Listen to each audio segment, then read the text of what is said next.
products and stuff wise, it actually feels pre-pandemic. A lot of people actually going back to work and stuff, I guess, because businesses are reopening for certain industries anyways. I mean, they say there's going to be another wave in September, so we're going to do it all over again. I know there's companies like Netflix, for example, like all these advertisements and stuff saying you will work in this town again, etc., etc. Although it makes me wonder how this would be possible if you have to keep all the distancing and stuff like that, like during productions. And I read this today, which dealt with, I guess, DJI and how in the US there's a lot of concerns about data being, I guess, sent back to, say, China and the government. So a lot of people, like authority figures, governments, are saying stop using DJI drones. So it's kind of interesting watching this interview I saw. This one says, we asked Chinese company why it's donating drones to US police. Here's what they said.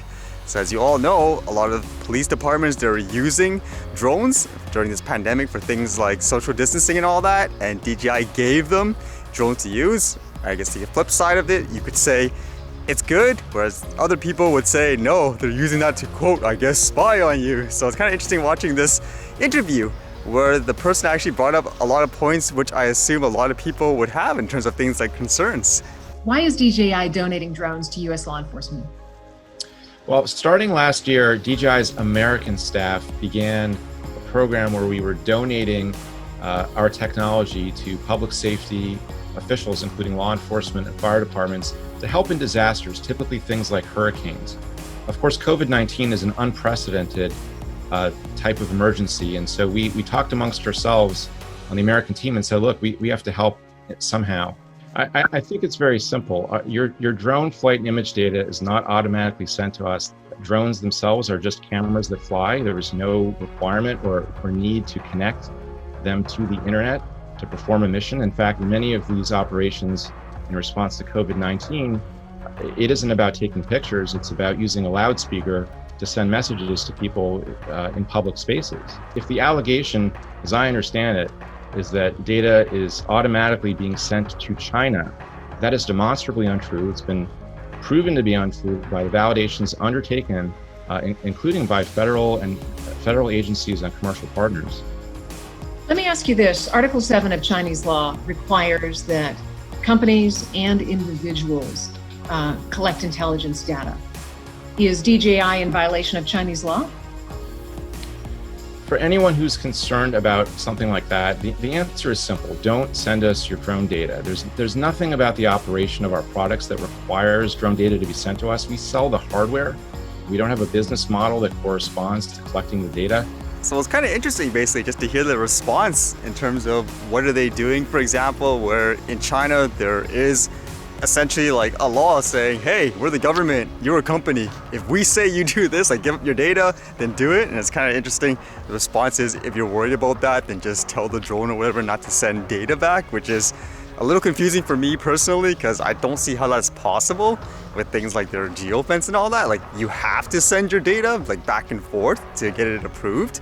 Maybe it's different for government enterprise related solutions, but I guess for the consumer, that's not the case from what I gather anyways.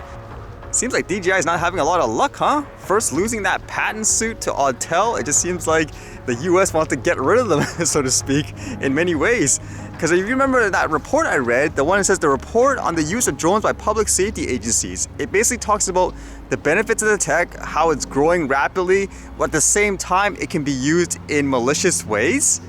Even in that report, they specifically mentioned DJI in it. It says, finally, another concern is that a single company, DJI, a Chinese company, controls a large share of the worldwide drone market, as much as 85% by some estimates. There are significant concerns that Chinese manufactured technologies may contain hardware or software components, or both, that are anti-ethical to US interests. Such drones could create vulnerabilities in any computer networks they connect with. Systems intended to detect or interdict these drones could be thwarted by foreign actors, and information collected by these drones could be surreptitiously shared with foreign actors. So again, it's everywhere almost. Like in terms of this information, it just seems like they're trying to get rid of them. So how did DJI respond to this? It seemed like they had like this article saying how they don't have your data or anything like that. And they used that example, if you guys remember, of that drone crashing into that military helicopter, and they basically traced the guy.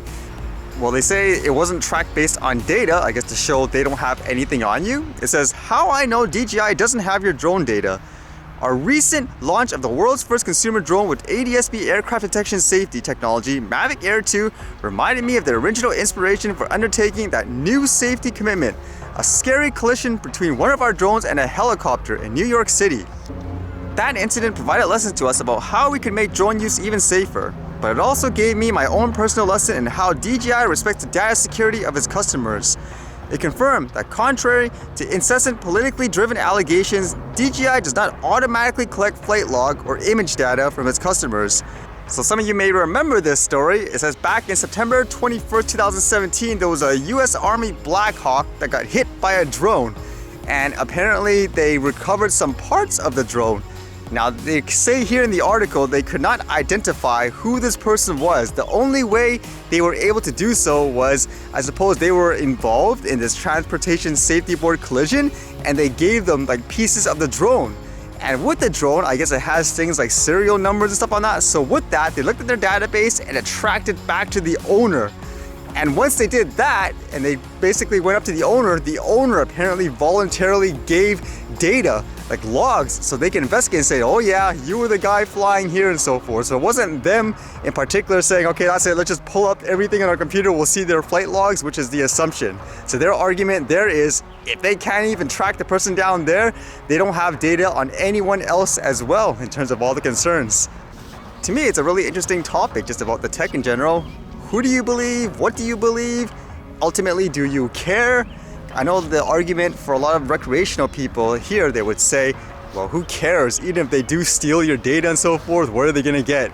You filming like whatever, like your house, a park or something like that, something that you could easily get from Google Earth. Whereas on the flip side, it's more for, I guess, sensitive areas like government agencies. That would be an issue, I would assume.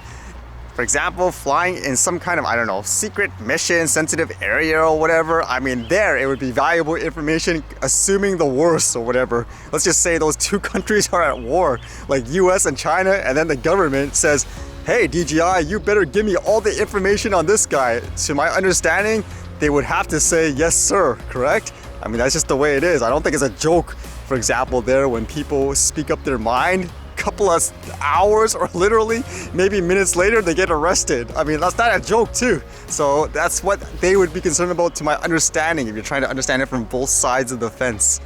Although, to be fair too, saying for example they're a Chinese company, they have to send this data back, it's not even about drones in general in that regards. That'd be true for everything if you think about it, like smartphones or whatever. So you can't just say that's just a drone thing. Now, whether or not people are concerned about that overall, I'm not really sure. I just know for myself, like I said, I don't understand how they could say the data and stuff is voluntarily, just in general, for like a regular public.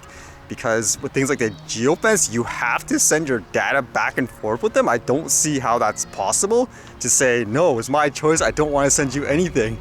Because in terms of, I guess, things like Geofence and all that, I remember when I started flying the drone, there was news in basically, like, say, I don't know, Middle East or something like that, where they had all those terrorisms and so forth, and apparently people were using DJI drones, like phantom drones, attaching bombs and stuff to it, and it was all over the news.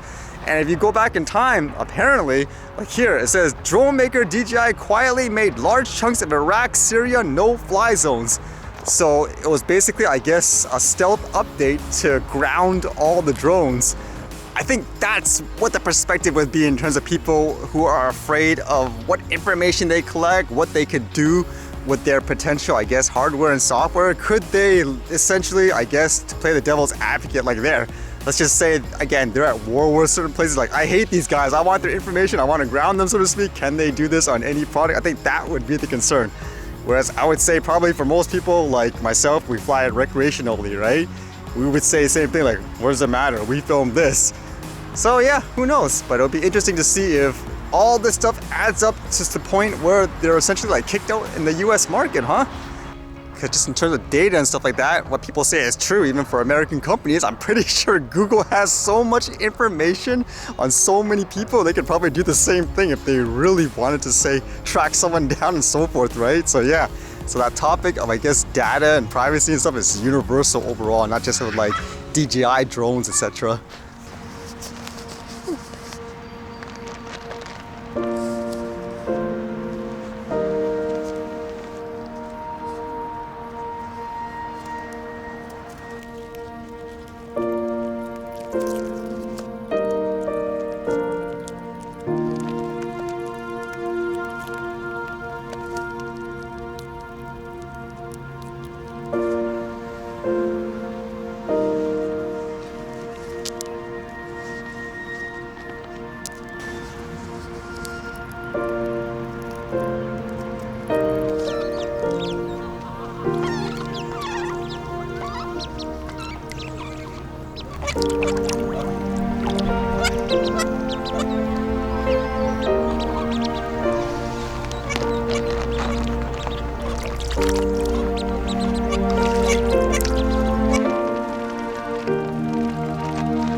All right, see you guys later.